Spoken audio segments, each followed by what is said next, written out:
Et on retrouve Corentin Marabeuf pour terminer ce journal ce soir. Corentin, vous nous proposez des idées pour nous occuper pendant ces vacances scolaires avec le contexte sanitaire. C'est pas toujours simple. Alors tout à l'heure, nous étions dans les monts du Lyonnais avec vous. On revient sur Lyon pour des idées balades. Exactement, on reste à Lyon avec 4 balades thématiques. Elodie, c'est Lyon City Trek qui vous propose différents parcours dans la ville. Premier parcours sous le signe du patrimoine entre les fameuses Traboules et le Vieux-Lyon. Et si vous êtes plutôt architecture contemporaine, optez pour le quartier de la Confluence. Il y en a pour tous les goûts. Deuxième parcours, plus d'actualité, plus vert. Vous avez le choix entre les jardins urbains du 5e arrondissement ou encore les pentes vertes de la Croix-Rousse.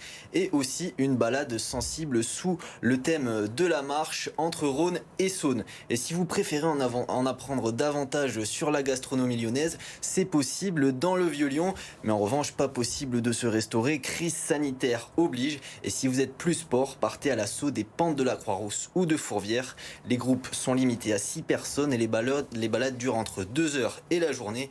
Un bol d'air frais et de nombreuses anecdotes sur notre ville au rendez-vous.